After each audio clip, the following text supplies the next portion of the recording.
அண்மை செய்தியை பார்க்கின்றோம். மூன்றாவது முறையாக பிரதமராக ஜூன் 8ஆம் தேதியில் பதவியேற்கிறார் மோடி. மக்களவைத் தேர்தலில் 292 இடங்களை கைப்பற்றியிருக்கக்கூடிய தேசிய ஜனநாயக கூட்டணி நேருவுக்கு பிறகாக மூன்றாவது முறையாக பதவியேற்கிறார். ஹாட்ரிக் அடிக்கிறார் பிரதமர் மோடி. மோடியின் பதவியேற்பு விழாவை முன்னிட்டு டெல்லியில் ஏற்பாடுகள் தீவிரப்படுத்தப்பட்டிருக்கின்றன. 18வது மக்களவைத் தேர்தலுடைய முடிவுகள் நேற்று வெளியாகி இருக்கிறது. இந்த சூழ்நிலையில் 292 இடங்களை தேசிய ஜனநாயக கூட்டணி பெற்றிருக்கிறது.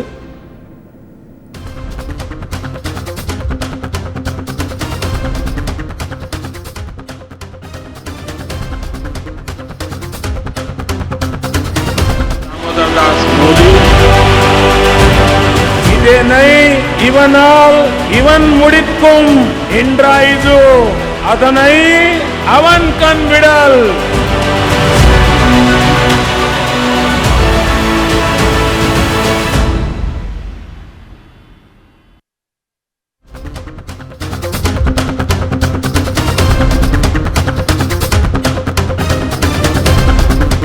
மூன்றாவது முறையாக பிரதமராக ஜூன் 8ஆம் தேதி என்று பதவியேற்கிறார் பிரதமர் நரேந்திர மோடி. ஹாட்ரிக் அடிக்கிறார் மோடி.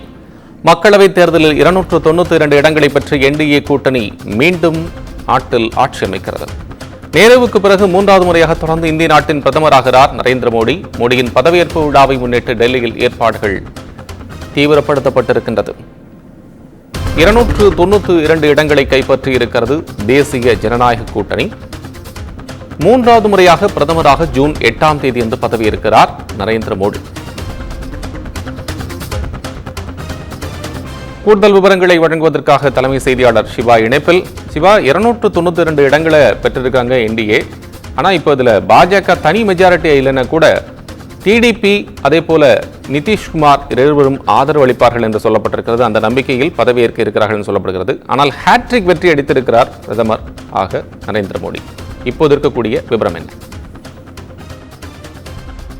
கோபால், 18வது மக்களவையில் தேர்ந்தெடுக்கப்பட்டிருக்கக்கூடிய தேசிய ஜனநாயக கூட்டணி, பாஜக தலைமையிலான தேசிய ஜனநாயக கூட்டணி 292 இடங்களை கைப்பற்றிருக்கக்கூடிய நிலையில மீண்டும் பிரதமராக நரேந்திர மோடி வரக்கூடிய ஜூன் 8ஆம் தேதி அன்று பதவி ஏற்பதாக தற்போதைய தகவல் என்பது கிடைத்திருக்கிறது.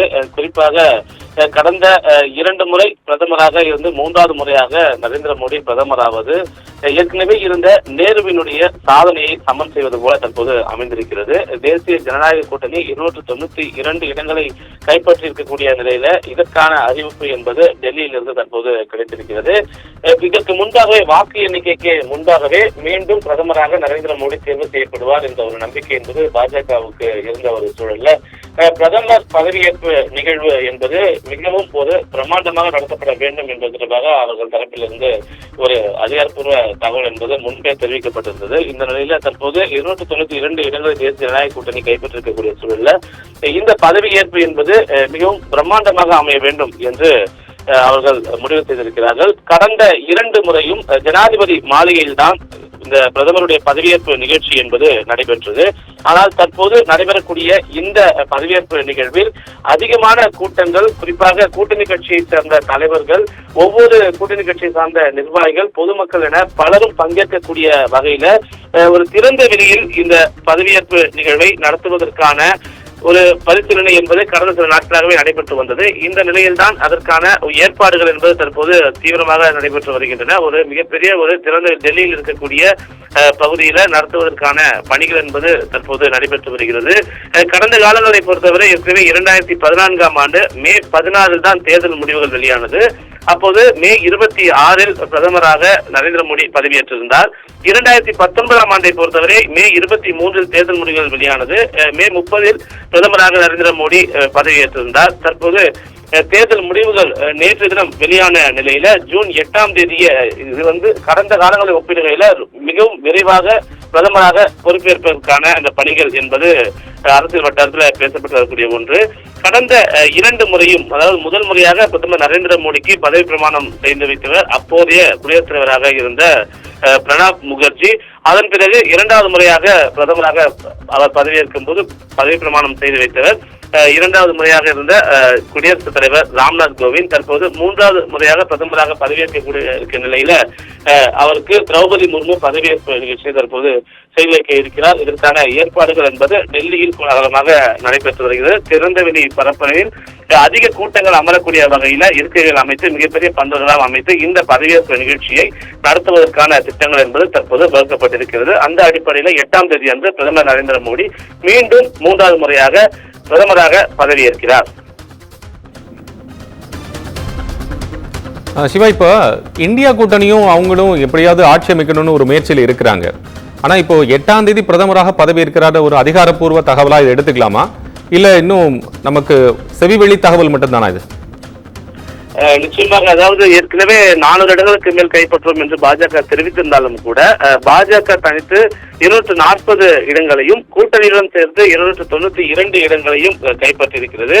அதே வேளையில இந்தியா கூட்டணியை பொறுத்தவரை அவர்கள் 134 இடங்கள் வரை அவர்கள் கைப்பற்றியிருக்கக்கூடிய ஒரு நிலையும், இது தொடர்பாக இந்தியா கூட்டணியை சார்ந்த கூட்டணி கட்சி தலைவர்கள் இன்று தினம் டெல்லியில ஆலோசனை நடத்துகிறார்கள். குறிப்பாக மற்ற அணியினர், அதாவது இந்த அதிக அளவு எம்பிக்கள் தேர்ந்தெடுக்கப்பட்டிருக்கக்கூடிய மற்ற கட்சியிலிருந்து நிர்வாகிகள் இங்கு அழைப்பதற்காக, இந்தியா கூட்டணிக்கு அழைப்பதற்கான ஒரு யோசனைகளும், அதே போல இதனை மையமாக வைத்து இந்தியா கூட்டணியில் இருக்கக்கூடிய பிரதமர் வேட்பாளராக யாரை முன்னிறுத்தலாம் என்பது போன்ற பல்வேறு கட்டங்களாக யோசனை செய்வதற்காக இந்த தினம் இந்தியா கூட்டணி ஆலோசனை கூட்டம் என்பது நடத்தப்பட இருக்கிறது. இதற்காக தமிழ்நாட்டிலிருந்து முதலமைச்சர் மு.க.ஸ்டாலின் உள்ளிட்ட பலரும், அதே போல கூட்டணி கட்சியை சார்ந்த பல்வேறு தலைவர்கள் டெல்லி சென்றிருக்கிறார்கள்.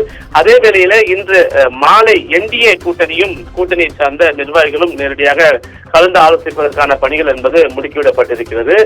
எது எப்படி இருந்தாலும் பாஜக கூட்டணியில் இருக்கக்கூடிய, தேசிய ஜனநாயக கூட்டணியில் இருக்கக்கூடிய கட்சி தலைவர்களிடம் தொடர்ந்து பாஜக பேச்சுவார்த்தை நடத்தி அவர்களுடைய கோரிக்கைகள் என்ன, மத்திய அமைச்சரவையில் பதவியா அல்லது சபாநாயகர் பதவியா, என்ன அவர்களுக்கு தேவை என்பதனை தொடர்ந்து அவர்களிடம் பேச்சுவார்த்தை நடத்த இருக்கிறது. ஒருபுறம் இந்த வகையான பேச்சுவார்த்தைகள் நடைபெற்றிருக்கக்கூடிய ஒரு சூழல இந்தியா கூட்டணி மீண்டும் காங்கிரஸ் ஆட்சி அமைப்பதற்கு எத்தனை இடங்கள் தேவை, அத்தனை இடங்கள் பெறுவதற்கு யாரிடமெல்லாம் பேச்சுவார்த்தை நடத்தலாம், இதற்கு யாரெல்லாம் முன் வருவார்கள் என்பது போன்ற ஒரு யோசனையாக இந்த பேச்சுவார்த்தை அவர்களும் ஈடுபட இருக்கிறார்கள்.